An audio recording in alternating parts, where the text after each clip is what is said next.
Welcome to news అడ్డా. నేను శ్రీ సౌజన్య. ముందుగా headlines. మరో 100 జన్మలెత్తిన అమరావతి పూర్తి కాదు, అంబటి రాంబాబు. సంస్కృతం భారతదేశానికి ఆత్మ, ప్రజలు ఈ భాష నేర్చుకోవాలి, మోహన్ భగవత్. సింహాచలంలో చందనోత్సవం, అప్పన్న నిజరూప దర్శనానికి పోటెత్తిన భక్తులు. ఇరాన్ దాడుల ముందు విఫలమైన అమెరికా రక్షణ వ్యవస్థలు. విజయవాడ పటమట క్యాంటీన్ కు సీఎం దంపతులు.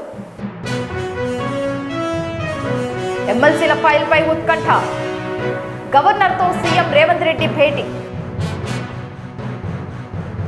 రేవంత్తో భేటీపై కేంద్ర మంత్రి వర్మ క్లారిటీ. హర్మూజ్ జలసంధిలో హై టెన్షన్, అమెరికా యుద్ధ నౌకలపై ఇరాన్ డ్రోన్ల దాడి. ఇక వివరాల్లోకి వెళ్తే, రాష్ట్ర విభజన జరిగి 12 ఏళ్లు గడుస్తున్న ఆంధ్రప్రదేశ్కు శాశ్వత రాజధాని లేకపోవడానికి ముఖ్యమంత్రి చంద్రబాబు నాయుడే కారణమని అంబటి రాంబాబు విమర్శించారు. రాజధాని నిర్మాణం పేరుతో కేవలం అవినీతి కమిషన్ల కోసమే అమరావతిని వాడుకుంటున్నారని ఆయన ఆరోపించారు. కేంద్రం నిధులిచ్చినా శాశ్వత భవనాలు కట్టకుండా తాత్కాలిక కట్టడాలతో కాలక్షేపం చేశారని మండిపడ్డారు. అమరావతి అనేది ఎప్పటికీ పూర్తి కాని ఒక అంతులేని కథ. ఈ జన్మలోనే కాదు, మరో 100 జన్మలెత్తినా అది పూర్తి కాదు అంటూ అంబటి ఎద్దేవా చేశారు. తాము అధికారంలో ఉన్నప్పుడు 3 రాజధానుల ద్వారా అభివృద్ధిని వికేంద్రించాలని చూస్తే చంద్రబాబు వ్యవస్థలను అడ్డం పెట్టుకుని అడ్డుకున్నారని విమర్శించారు. రాజకీయ లబ్ధి కోసం అమరావతి అంశాన్ని నాంచుతున్నారని దుయ్యబట్టారు. 12 సంవత్సరాల్లో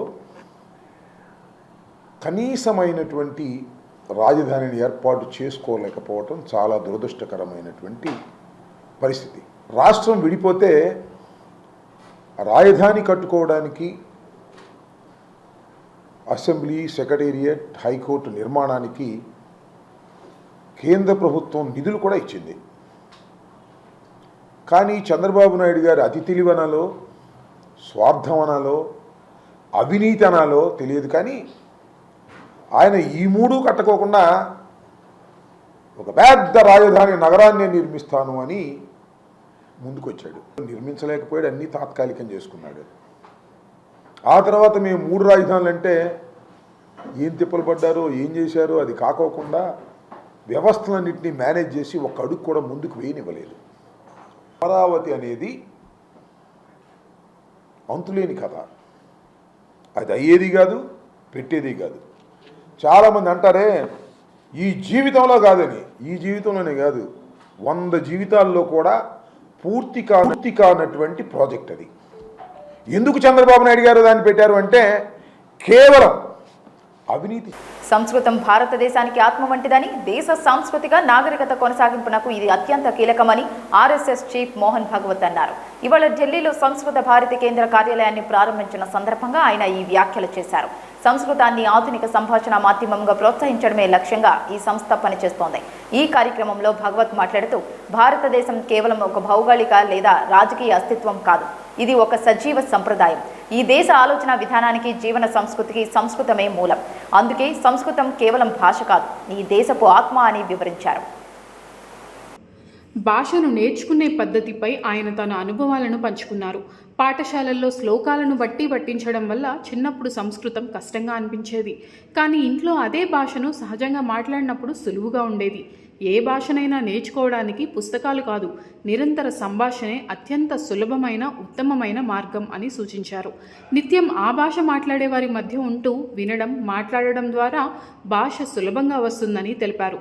దేశవ్యాప్తంగా సంస్కృతంపై మళ్లీ ఆసక్తిని పెంచడంలో సంస్కృత భారతి విజయం సాధించిందని భగవత్ ప్రశంసించారు. గత 15 ఏళ్లలో సమాజంలో సంస్కృతం పట్ల దృక్పథంలో స్పష్టమైన మార్పు కనిపిస్తుందని హర్షం వ్యక్తం చేశారు. కొత్త కార్యాలయం ఏర్పాటు సంతోషకరమే అయినప్పటికీ అది పనికి కారణం కాదని, విస్తరించిన పనికి దక్కిన ఫలితమని ఆయన పేర్కొన్నారు. సింహాచలంలోని శ్రీ లక్ష్మీ నరసింహస్వామి వారి వార్షిక చందనోత్సవం సోమవారం అంగరంగ వైభవంగా ప్రారంభమైంది. ఏడాదికి ఒక్కసారి మాత్రమే లభించే అప్పన్న నిజరూప దర్శనం కోసం తెలుగు రాష్ట్రాలతో పాటు పొరుగు రాష్ట్రాల నుంచి భక్తులు భారీ సంఖ్యలో సింహగిరికి తరలివచ్చారు. దీంతో ఆలయ పరిసరాలు, క్యూ లైన్లు భక్తులతో కిటకిటలాడాయి. తెల్లవారుజామున ఆలయ అనువంశిక ధర్మకర్త పి అశోక్ గజపతిరాజు, ఆయన కుటుంబ సభ్యులు సభ్యులు స్వామివారిని తొలి దర్శనం చేసుకున్నారు. అనంతరం రాష్ట్ర ప్రభుత్వం తరపున హోంమంత్రి వంగలపూడి అనిత స్వామివారికి పట్టు వస్త్రాలు సమర్పించారు. మంత్రులు Kollu Ravindra, Kondapalli Srinivas, Anakapalli MP CM Ramesh, TDP రాష్ట్ర అధ్యక్షుడు పల్లా శ్రీనివాసరావు, బీజేపీ నేత పీవీఎన్ మాధవ్ తదితర ప్రముఖులు, ఉన్నతాధికారులు స్వామివారిని దర్శించుకున్నారు. భక్తుల రద్దీ విపరీతంగా ఉండడంతో వారిని నియంత్రించేందుకు హోంమంత్రి అనిత స్వయంగా రంగంలోకి దిగి ఏర్పాట్లను పర్యవేక్షించారు. భక్తులకు ఎలాంటి అసౌకర్యం కలగకుండా దేవస్థానం, జిల్లా అధికారులు పటిష్టమైన ఏర్పాట్లు చేశారు. గత అనుభవాలను దృష్టిలో ఉంచుకొని ఎలాంటి అవాంఛనీయ ఘటనలు జరగకుండా పోలీసులతో కట్టుదిట్టమైన భద్రత కల్పించారు.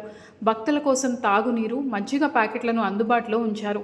రాత్రి వరకు నిజరూప దర్శనం కొనసాగి ఆ తర్వాత స్వామివారికి మళ్లీ చందనపు పూత వేయనున్నారు.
గల్ఫ్ దేశాలకు రక్షణగా నిలుస్తాయని భావించిన అమెరికా అత్యాధునిక క్షిపణి రక్షణ వ్యవస్థలు ఇరాన్ దాడుల ముందు ఘోరంగా విఫలమయ్యాయి. సుమారు 12 లక్షల కోట్ల రూపాయలు వెచ్చించి సమకూర్చుకున్న ఈ రక్షణ కవచం ఇరాన్ క్షిపణుల వర్షం ముందు నిలవలేకపోయింది. ఈ వైఫల్యం గల్ఫ్ దేశాల్లో తీవ్ర ఆందోళనకు కారణమైంది. అమెరికాకు చెందిన లాక్హీడ్ మార్టిన్ సంస్థ తయారు చేసిన థర్డ్ పేట్రియాట్ PAC-3 వంటి శక్తివంతమైన వ్యవస్థలు ఇరాన్ దాడిని నిలువరించలేకపోయాయి. సౌదీ అరేబియా, జోర్డాన్, UAEలోని కీలక ఎయిర్ బేస్లలో ఉన్న థర్డ్ రాడార్లు ధ్వంసమైనట్లు ఉపగ్రహ చిత్రాలు స్పష్టం చేస్తున్నాయి. రక్షణ వ్యవస్థకు కళ్లుగా భావించే ఈ రాడార్లు దెబ్బతినడంతో మొత్తం వ్యవస్థ కుప్పకూలింది. ఒకేసారి 400కి పైగా బాలిస్టిక్ క్షిపణులు, 1000కి పైగా డ్రోన్లతో ఇరాన్ భారీ స్థాయిలో దాడికి పాల్పడింది. ఇంత పెద్ద సంఖ్యలో వస్తున్న క్షిపణులను అడ్డుకోవడం అమెరికా వ్యవస్థల వల్ల కాలేదు. ఇరాన్ ప్రయోగించిన ఒక్క డ్రోన్ ఖరీదు కేవలం $20,000 కాగా దానిని కూల్చేందుకు వాడే అమెరికా క్షిపణి విలువ మిలియన్ల డాలర్లలో ఉంటుంది. ఈ వ్యూహాత్మక వ్యత్యాసం కూడా అమెరికా రక్షణ వ్యవస్థలోని లోపాలను బయటపెట్టింది. దీంతో అమెరికా ఆయుధాలపై పూర్తి నమ్మకంతో ఉన్న సౌదీ అరేబియా, UAE, ఖతార్ వంటి గల్ఫ్ దేశాలు ఇప్పుడు తీవ్ర ఆందోళన చెందుతున్నాయి. భారీగా ఖర్చు చేసిన కీలక సమయంలో ఆయుధాలు పనిచేయకపోవడంతో అమెరికా ఆయుధాల విశ్వసనీయతపై తీవ్ర సందేహాలు వ్యక్తమవుతున్నాయి.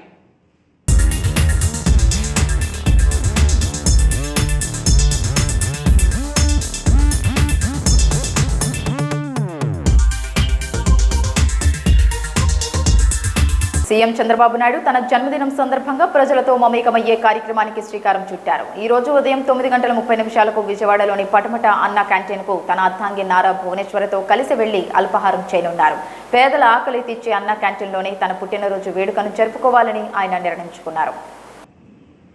ఈ ప్రత్యేక సందర్భాన్ని పురస్కరించుకొని నారా భువనేశ్వరి భారీ విరాళం ప్రకటించారు.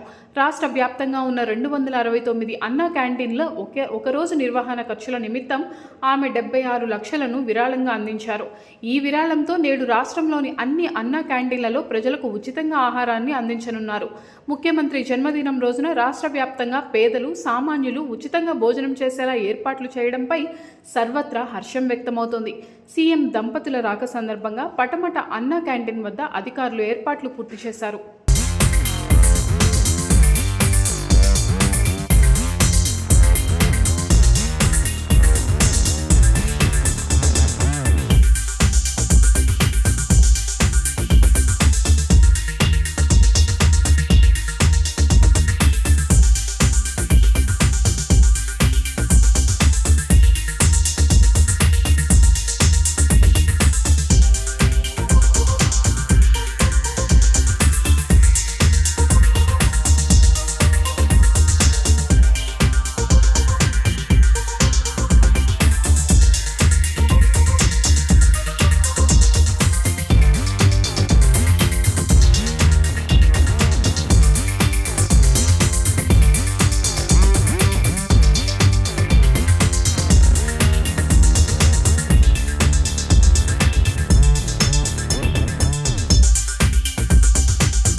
తెలంగాణలో గవర్నర్ కోట ఎమ్మెల్సీల నియామకం వ్యవహారం మరోసారి వేడెక్కింది. ప్రభుత్వం ప్రతిపాదించిన ప్రొఫెసర్ కోదండరాం, మహమ్మద్ అజారుద్దీన్ల పేర్లను వెంటనే ఆమోదించాలని ముఖ్యమంత్రి రేవంత్ రెడ్డి ఆదివారం గవర్నర్ శివప్రతాప్ శుక్లాను కోరారు.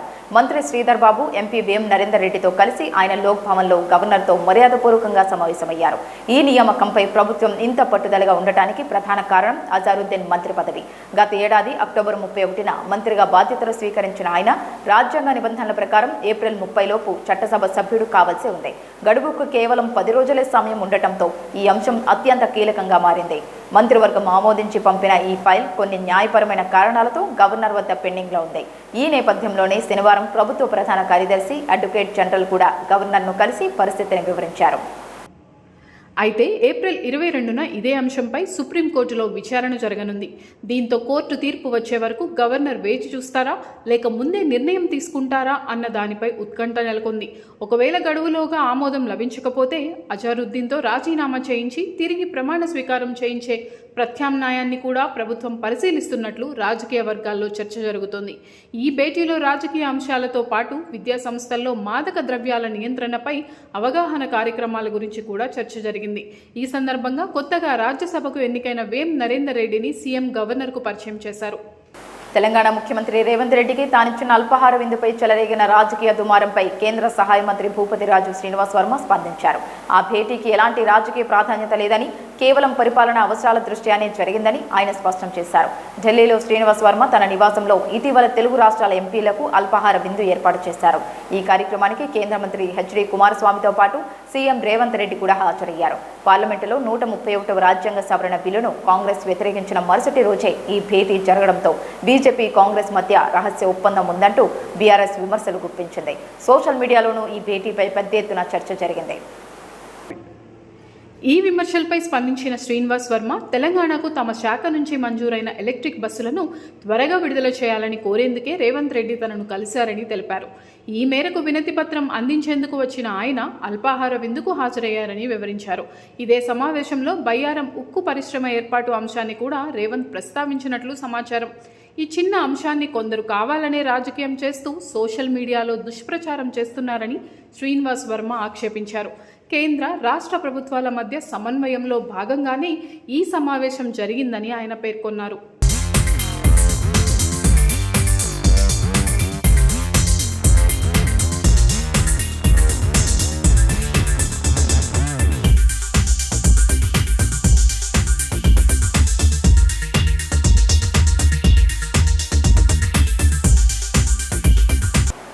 పశ్చిమాసియాలో ఉద్రిక్తతలు మరోసారి భగ్గుమన్నాయి. తమ వాణిజ్య నౌకను అమెరికా బలగాలు స్వాధీనం చేసుకోవడంతో ప్రతీకారంగా ఆ దేశ యుద్ధ నౌకలపై డ్రోన్లతో దాడి చేసినట్లు ఇరాన్ ప్రకటించింది.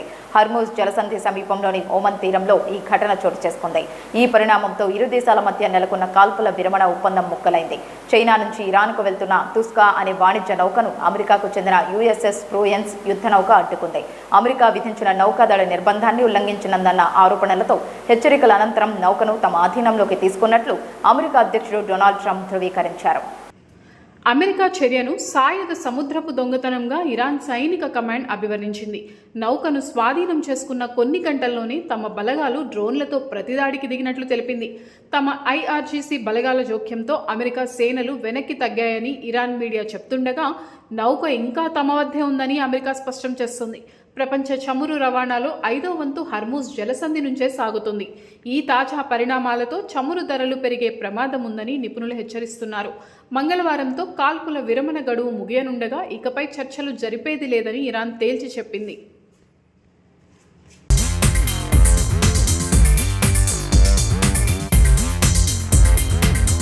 ఇవి ఇప్పటివరకున్న బులెటిన్ అప్డేట్స్. మరొక బులెటిన్తో మళ్ళీ కలుసుకుందాం. అంతవరకు సెలవు. నమస్కారం.